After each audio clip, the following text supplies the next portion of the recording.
We survived the end of 90 Day Fiance. Barely. Barely. If you can call it that. I know I'm kind of a hot mess. I'm going to explain why at the end, but let's get through this first. Which is, maybe I'm just over 90 Day Fiance. I think I'm really over the casting. Because it feels like Nikki, Jasmine, for sure, are there for a career. They're there, they're influencers. People kind of say like the influencer people in general, and that seems like a good enough canopy umbrella term for what's happening, which is like, it feels very, very produced, but not in a good way. Not in a good way.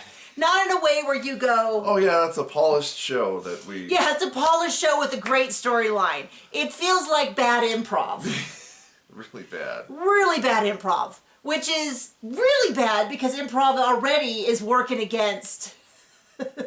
It's an uphill battle. I like improv. There's a lot of bad improv, and it feels like bad improv. And then I just feel like the rest of them should not be married. Has it always been like that? We didn't start at season 1. We started a little bit later, and we didn't go back. I don't normally go back because, sorry, my nose keeps tickling.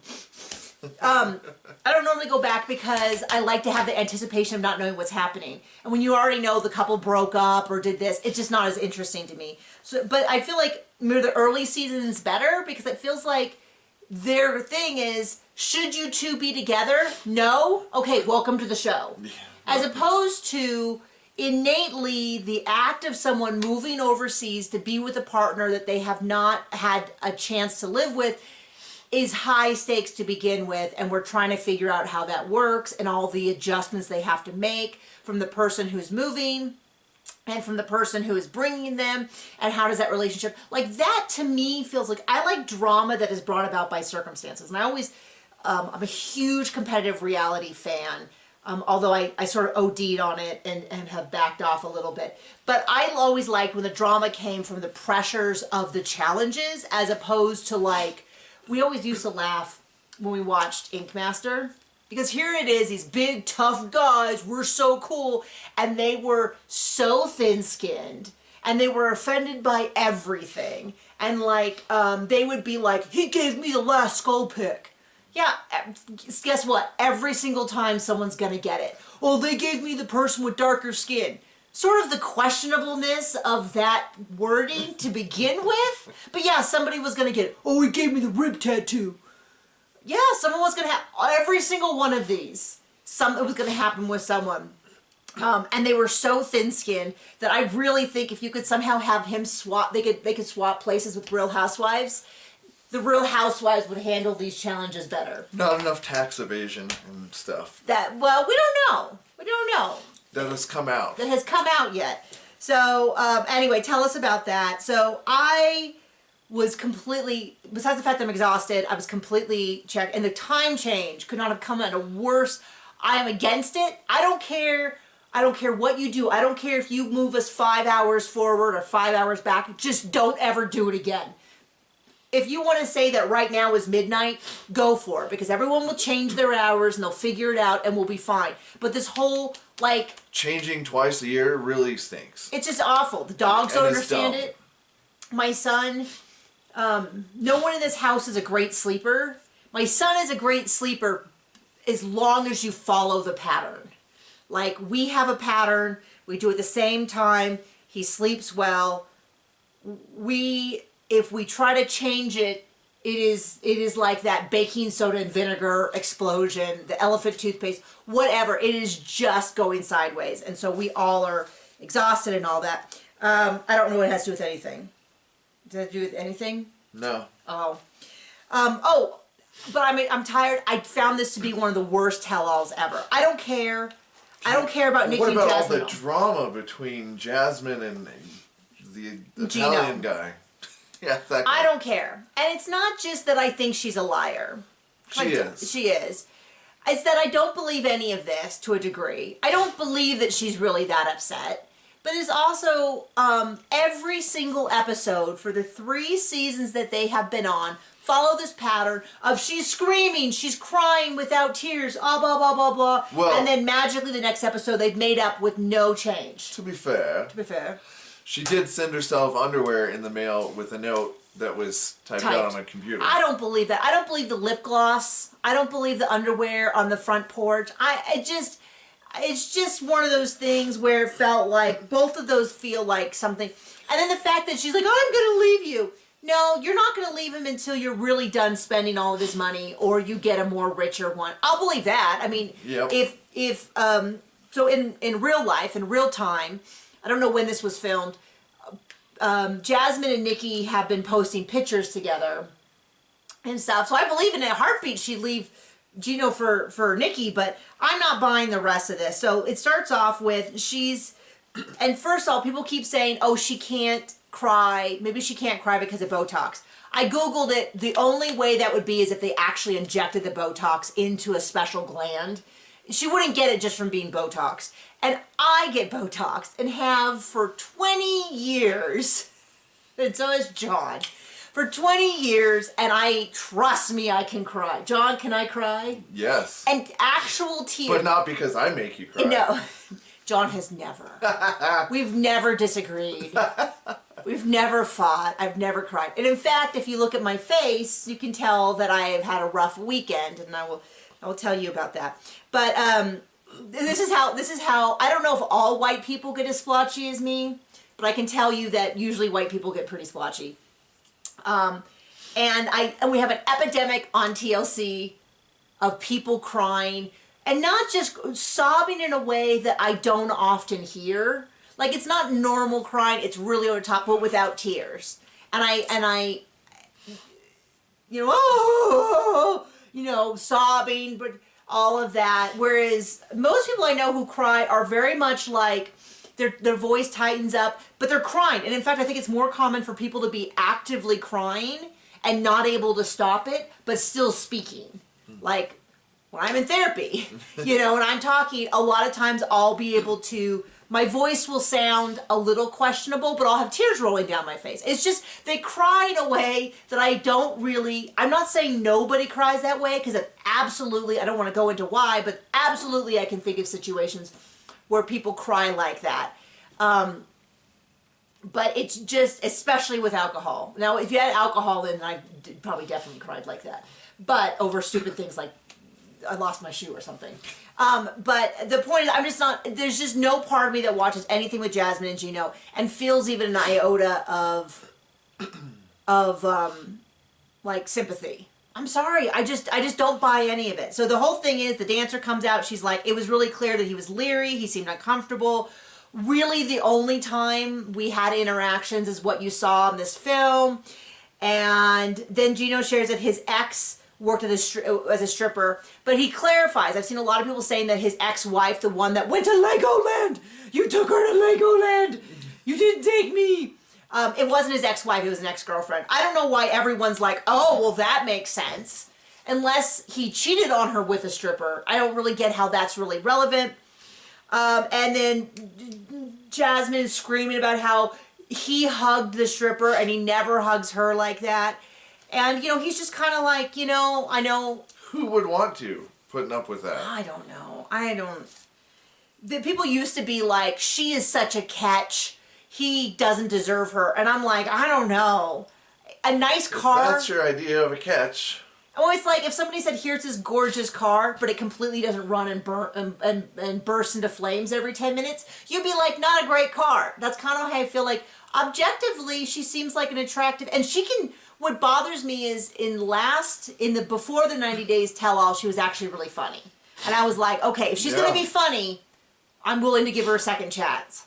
I'm just bored of it. She blew that. So she runs off. Nikki chases after her. Nikki's like, why isn't Gino here? And she's like, I don't want Gino. And the host, Sean, says, we're going to give Jasmine some time. We're going to move on. And as soon as they did that, she starts crying louder and louder and screaming and yelling. And I'm like, oh, you mean the cameras are off of her and suddenly she's crying louder? Okay. She claims she has a panic attack. I am not an expert in panic attacks. I have generalized anxiety disorder, so I'm an expert in anxiety, but my anxiety does not present that way, except one time in an airport. But I won't go into that story. But in general, so I don't feel comfortable. Well, if we know anything, it's that we can totally trust everything that Jasmine says and does. Yeah, right? I'm just gonna raise that point of like she's, you know. So then, then she's like, I didn't want to do this. So they have lunch. They're all eating in their little containers, and she's like, I didn't want to do this, but I'm gonna share something with you guys. And I'm like, oh, is it another card from an ex-girlfriend from 15 years ago? And she pulls out this typed note that says, these are the underwear that Gino took off my body or something, and then exposes this underwear. And I'm like, what does that prove? That doesn't prove anything. Doesn't prove anything. He's like, it was on her front porch. You know, probably a fan brought it by. And of course, my first thought was, oh no, it was Jasmine. Or Jasmine typed, because I'm thinking, why would you type up a note to hide your, it's not a ransom note. The police aren't going to like get out their best forensics to chase it down. They're going to say it's probably a prank or something. So the only reason you would hide your handwriting is because it's someone that you would recognize and it would matter, which is Jasmine. Now it could have been a crazed fan, but the thing is, the core is, well, my first thought was, oh yeah, because women are just dying to have Gino in their pants. I know people will have sleep with anyone, so that's not a good argument. I'm not saying that he couldn't cheat. I'm just saying that is proof of nothing. And even the other people were like, well, this is what bothers me. People who can't see red flags in their own relationship, but think they can see red flags in other people's relationship and give them advice, because they're like, oh, fans are just jealous that you're happy. And I'm like, if that is happiness, sign me up for pure misery for the rest of my life. Because I want whatever is the exact opposite of that. They fully admit that they're not having sex, so it's not even like an Ashley Manuel thing where they have great sex all the time and then they fight. They don't get along, so I can't even say, well, they get along, but they're not having sex. So they're not having sex, they're fighting all the time. And his basic attitude is like, you just gotta let her wear herself out. Like, you just gotta let her cry it out. Now, I don't do that. I didn't do that with my own baby. But I do think this might be I think I would recommend the Ferber method for Jasmine. That's a method where you let the baby cry it out and learn how to self-soothe. So that's what I would recommend for Jasmine. So like that was supposed to be this big reveal, and I'm like I just don't buy it. I'm so annoyed that they took any of my time in my day to show me that, because it's all fake. I don't believe it, and it's weird to me that they didn't even ask. They didn't even say why, you know, like, okay, I get it. They're probably not going to say, Jasmine, it kind of looks like maybe you put the lip gloss in the car yourself and this stuff. I get why they don't do that, but you'd think they would at least say, well, why are you so sure this is true? When would this have happened? Aren't you with him all the time? You know, like... Where's the fun in that? You even said you're attracted to men who are ugly. Those are almost her exact words. Okay, so then they move on to Nikki and Igor, who I care about just as little as I do Jasmine. Because here's the deal, and nobody brings this up, which is, he doesn't have to be attracted to her. That's fine. He's clearly, though, just in it for either the money, the trip to the U.S., both. I mean, it's maybe I don't know. He doesn't really seem, maybe it's like a matter of comfortability, but not because of sex with her. Or not because he likes to be around her. Yeah. And so I'm not for this guy, but I also don't believe a single thing that Nikki's saying. I just don't get, you know what I mean? Like, I'm just kind of, and then everybody seems to kind of gloss over the fact that they were together, they were going to get married years before, and she didn't tell him that she was trans, and when she did, she threw it in his face as an insult. Nothing traumatizing about that. She specifically was like, ha ha ha, you're actually... And I'm like, that seems, I am not an expert on this, that seems offensive to trans people, the way she did that. Am I out of line here? I don't think so. I don't know. If you are trans and you're like, no, that's exactly how it should be done, you can let me know. But it seems like, I don't know. And then they broke up for years, and it kind of seems like maybe... They never should have gotten, well, maybe. They never should have gotten back together. It seems like he got back with her because he's like, you know what, America does sound good. maybe I can work past my feelings about this. And it didn't happen. So then it became really unclear because as far as I was concerned, based on everything they were saying, and I think everyone in the room, they were broken up.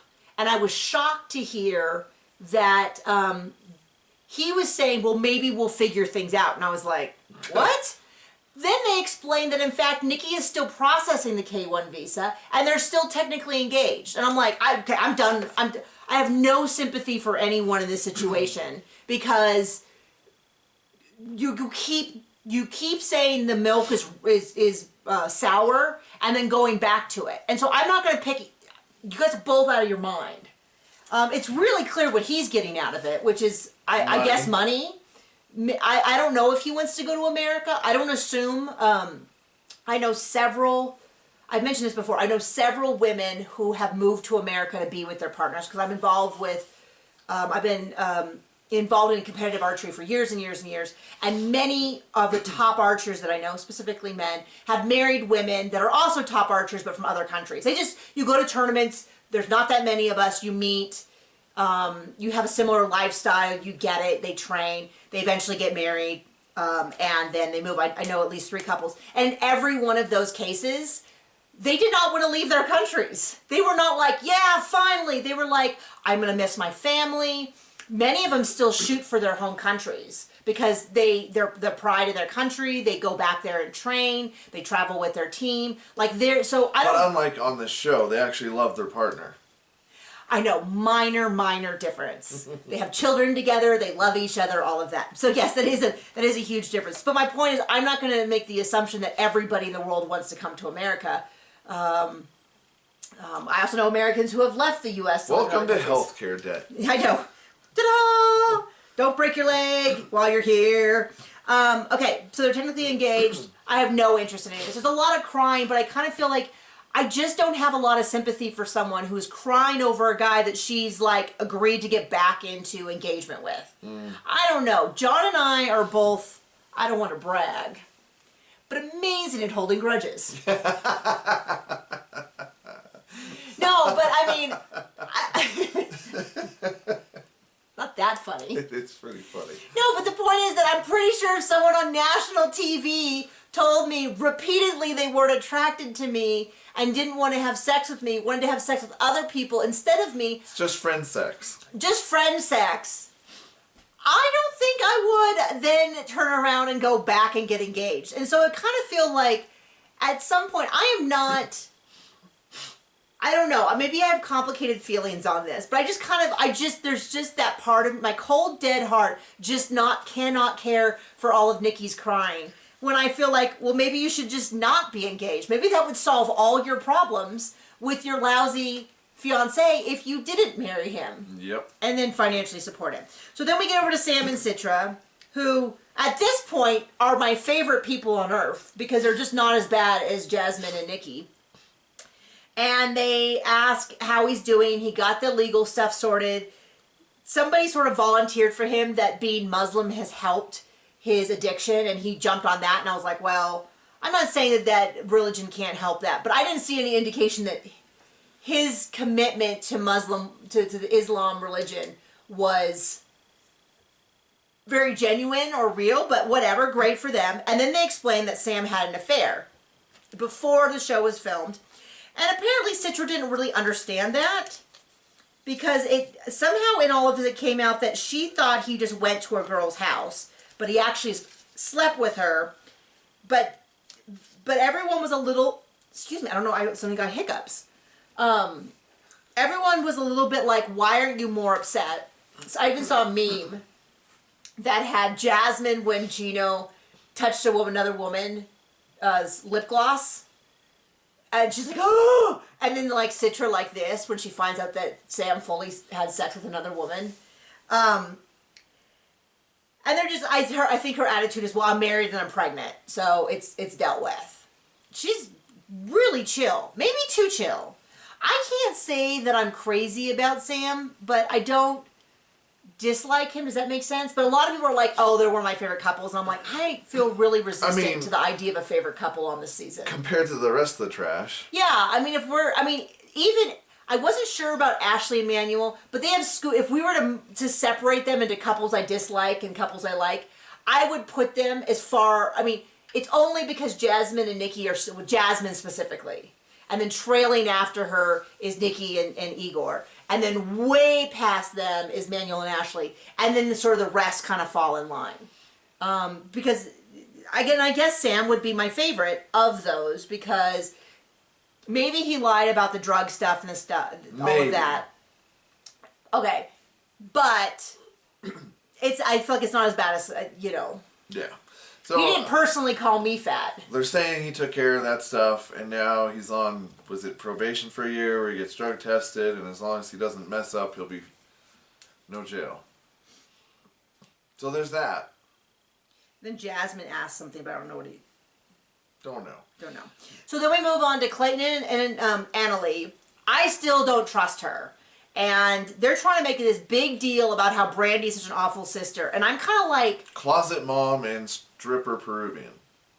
Stripper? Yes. I thought you meant she was a stripper. No. The Peruvian who only knew the word stripper. Yeah, so Closet Mom did move states with them, but does not live with them anymore. She does, in this reunion, seem to have better vibes towards him. So maybe that was part of the problem. They asked the dad if he wanted to be on the show, and he said no, but he sent a message, which was, leave your husband and move home. And I was like, whoa. So then they bring out Brandy, and I'm sort of 50-50 on Brandy. They are now married, she should shut her mouth. But they asked her about her concerns from the beginning, and she had really valid concerns. Like, we watch these shows. We know that catfishing happens a lot. So the fact that she wasn't telling her family, she wasn't posting them online, is a very legitimate reason for the sister to be concerned that he's being catfished. Or, I don't know what, just scammed? What would you call it when it's literally her, but she has no intention of ever coming to America as long as he sends her money? Yeah, right. It's not catfished. It usually happens with catfishing as well, but it's just flat out scam. I think she's totally legitimate to say, because it's kind of those things where you go, whenever we watch it and someone's being catfished, we're like, oh my gosh, they're not putting you on their social media, they're not real, they're not telling their family, they never intend to come to America. It's a legit concern. Also, she said, you guys aren't affectionate. I commented that on every single episode that we filmed with them, not with them, but about them, that we filmed about the episodes. So I kind of go, Brandy's right. And then they're like, oh, did you bring the stripper to try to cause problems? We saw Annalie ask for a stripper, and I even commented, wow, she knew that in English. And then Brandy's like, it's the first English word she said. Totally legitimate. So I'm like 100% with Brandy. Clayton's getting all worked up. Everyone else is kind of acting like, yeah, the sister's kind of suspect. And I'm like, that's all legitimate. Now, the point is what she should have cut her losses and said, but you guys are married. I'm not saying a word more. That's were my concerns before you got married. It wouldn't be 90 days if there's not a pile of poop that they don't step in. Yeah, so they go through all of that. She doesn't, she's a little, and they're like, like she's like, stirring the pot or whatever. And then Nikki's like, she made a stirring the pot motion. Oh, she's so bad. And I'm like, I don't care. I don't care. Then we get to Nick and Devon, who I want to like, and he's the one who I made the joke about earlier in the episode where I said he personally called me fat, because he said he said on Instagram, I would probably forgive him for a lot of stuff, except I posted on Instagram that any of the viewers who are upset that he calls her piggy are probably also fat, and they're also fatties or whatever. And I was like, okay, I'm really upset that this guy can't just learn his lesson. And her parents are, the one thing that I was like, oh my gosh, I wish I could like this guy, was that he already has his work permit. And he's like, I got it already in 6 months. She said that the day after the wedding, he immediately sat down and filled out all the paperwork so that he could get his work permit. And so Sean's like, wow, that's really fast. And they're like, yeah, well, we did it right away. And she's like, does anybody else have a work permit? No one else has a work permit, which kind of surprised me because I kind of thought maybe Manuel would. Well, Jasmine's got Cocaine Dane. Well, Jasmine immediately was like, don't talk to me, buddy. As another foreigner, don't you talk to me. Gino has to do it, blah, blah, blah. And I'm like, there is not a chance. you know, there's not a chance that she's planning on getting a work permit. Right. Maybe some of the other stuff, sure. But she was like, I was like, can we have less Jasmine? I don't need to hear it. But I was like so bummed because I was like, I want to like this guy because he seems the only one who's acting like he's living here. Now, he's already lived in Australia, so he's probably very much like, I know what I do. I get my work permit. I get a job. I make my friends. I do all that. But he's still calling her Piggy. And the mom and dad come out, and they're like, you know, we're just really concerned. And some of the concern that is that the fact that she's lost so much weight. Now, she looked beautiful. She looked beautiful to me before she lost the weight. Beauty is not dependent upon the amount of weight that you have. But, you know, I think a lot of people are concerned. He's calling her fatty and piggy, and suddenly she loses a bunch of weight. Is it okay? That's all I'm going to say. Is she healthy? Is she in a good place mentally? Like, is this... Because of that, she's claiming online it has nothing to do with him calling her Piggy, that she was nervous and sick during the filming and so that she gained a bunch of weight, but I didn't see her gaining weight during the show. I don't know. So the parents are handling it the way that I think is more appropriate. They seem like a real couple. Like, this seems like the reality of what happens. The parents are very much like, we're concerned for our daughter's mental health, but they don't say anything overtly like, Rob the Knob, I don't like you. Like when my mom was yelling or calling him names and stuff. They're very much like, it seems more like, we just want you guys to have a healthy relationship. This is when we find out the K-1 visa is still processing for that, and then they sort of end it, and they sort of have like a lot more blah blah blah stuff, and that's when Jasmine's like, you need to be with, maybe you need to switch to women, and then she'd be like, are you flirting with me? And then Nikki's like, oh, are you flirting with me? And I'm like, they're definitely setting up like they think deal. They're interesting. They got some deal coming. I would expect to see, I don't know if it's an OnlyFans thing. I don't know if they're trying to be on the next season of 90 Day Fiance. I think Jasmine will stay with Gino, and they'll keep doing this cycle as long as they keep getting cast. And I have a feeling they'll keep getting cast. I will probably not watch. We only really watch before the 90 days and 90 days, and I don't know if we'll continue, because... Thank goodness. We'll see. But I will not be watching them again. But what I was going to explain at the end of the video, I didn't want to kind of put at the top and be a real bummer, is that my mother's in hospice care. She's under hospice treatment or whatever. She's at home, and I went to see her this last weekend. It was very difficult, and it's. Yep. I just wanted to share that with the audience. That's why I'm sort of a mess, is because it was a wonderful weekend. It was very, very difficult, but I just kept reminding myself it's supposed to be difficult. When you love someone, it's difficult when you lose them, but that can also be beautiful. And so I'm doing good. I'm loving my reality shows. It's a chance for me to kind of get away from all that heaviness. So I want to continue the videos, but obviously I'll probably, I don't know, it might affect things. But I wanted to share with the audience because I know so many of you have gone through this with your own family.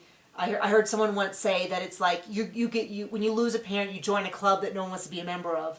And a lot of people at some point in their life end up joining that club. And so anyway, I just wanted to share that, and I have nothing else to say. Thank you. Bye.